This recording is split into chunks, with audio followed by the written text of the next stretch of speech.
Xin chào cô bác, anh chị và các bạn. Hôm nay mình chia sẻ một công thức bánh bông lan không cần phải dùng trứng, không cần phải dùng sữa. Bánh này thì thích hợp cho cô bác anh chị mình ăn chay thì cái bánh này rất là ngon luôn. Bánh nó mềm xốp ngon lắm. Cô bác anh chị và các bạn cái thích thì cùng làm cho gia đình mình thưởng thức nha. Phần nguyên liệu thì ở đây mình có là 80g đường, 120g bột mì đa dụng, 120g bí đỏ, 150g nước cốt dừa, 30g bơ, 6g bột baking powder. Mình không có dùng trứng gà cho nên mình dùng bí đỏ với lại bơ và nước cốt dừa để mình thay thế. Nếu như cô bác không có nước cốt dừa thì mình dùng sữa cũng được nha. Nhưng hôm nay mình làm cái bánh này ai ăn chay thì cũng ăn được luôn. Phần nguyên liệu thì mình sẽ để bên dưới video trong phần mô tả để cho cô bác anh chị dễ chuẩn bị nha. Mình sẽ cho bơ vào trong cái tô. Bơ này thì mình để ngoài nhiệt độ phòng cho cái bơ nó mềm. Mình đánh cho bơ với đường tan ra. Nếu như ở nhà mình không có máy đánh trứng thì cô bác dùng cái phới lòng mình đánh cũng được nha, cái phới tay hoặc là mình để vào trong cối xay sinh tố mình xay cho nó nhuyễn ra cũng được.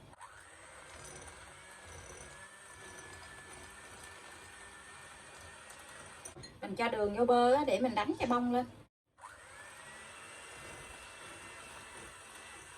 Đánh bơ với đường nó đều ra gì thì mình cho bí vô mình đánh luôn. Đánh cho nó nhuyễn ra.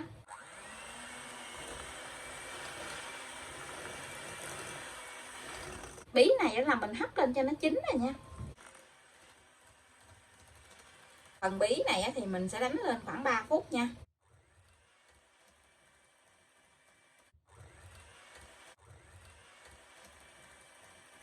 Tiếp theo thì mình sẽ cho nước cốt dừa vô. Nước cốt dừa này là mình dùng nước cốt dừa lon Là mình đánh tất cả hỗn hợp cho đều lại.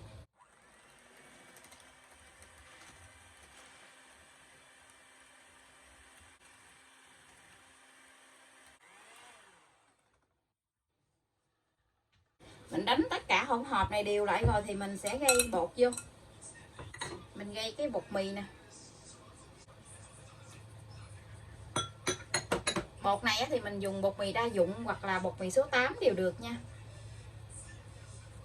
Mình gây gì để cho bột nó mịn, để không có còn mấy cái lợn cợn nè, mấy cái giống cục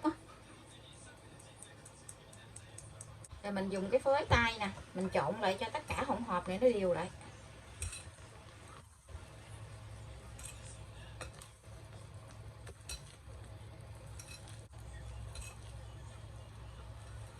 Mình làm bằng nước cốt dừa cho nên cái bánh nó thơm lắm.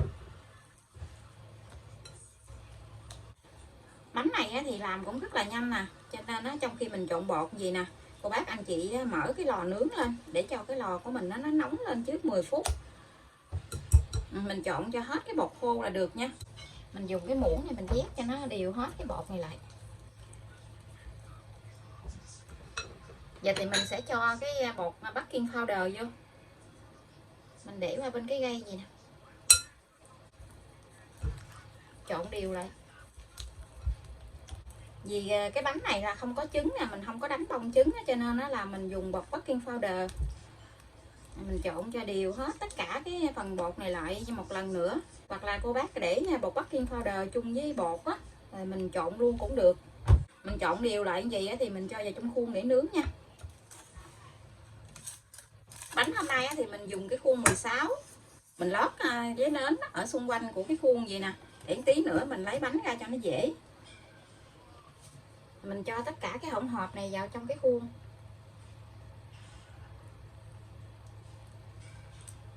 Công thức này thì mình làm ít cho nên nó là cái khuôn này mình làm có khoảng nửa khuôn thôi. Thì cái bánh nó nở lên khoảng hơn nửa khuôn chút.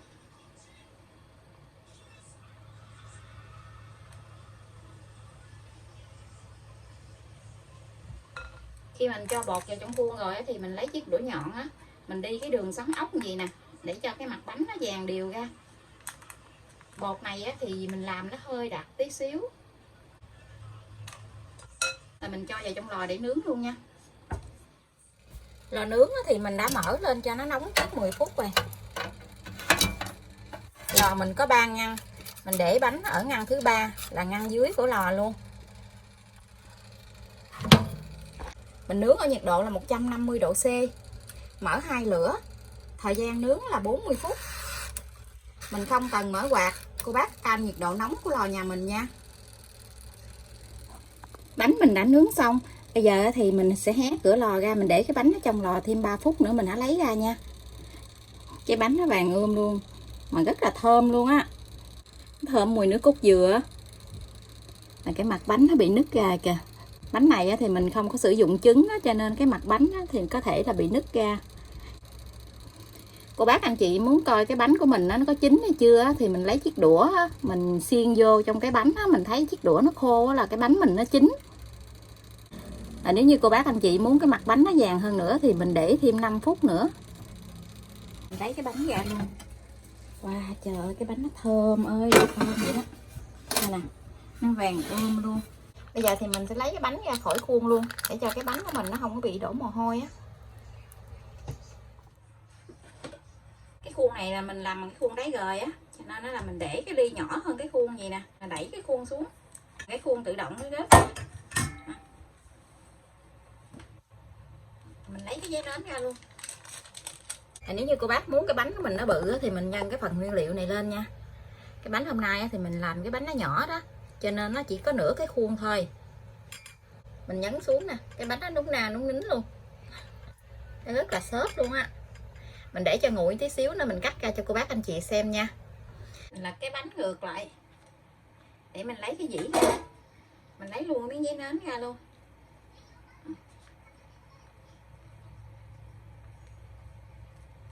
Thơm quá chừng, ngon hết sảy luôn á.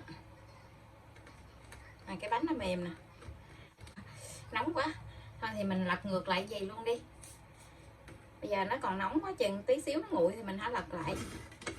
Bánh mình đã nguội rồi, bây giờ mình cắt cái bánh này ra luôn.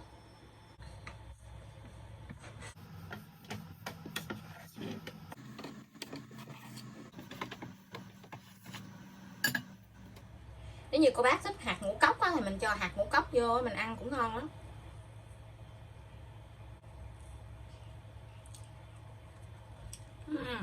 Rất là ngon luôn, béo nước cốt dừa nè, rồi nó thơm bí nữa. Tại mình thích ăn ngọt á, cho nên á mình làm 80g đường. Còn cô bác không có thích ăn ngọt á, thì mình làm 70g thôi. Và nếu như mình chọn cái miếng bí nào mà nó ngọt á, thì mình làm ít đường lại. Cô bác anh chị và các bạn thấy thích á, thì cùng làm cho gia đình mình thưởng thức nha. Bây giờ thì mình xin chào tạm biệt. Hẹn cô bác anh chị và các bạn lại video tiếp theo. Cảm ơn cô bác anh chị và các bạn đã xem video của mình. Xin chào và hẹn gặp lại.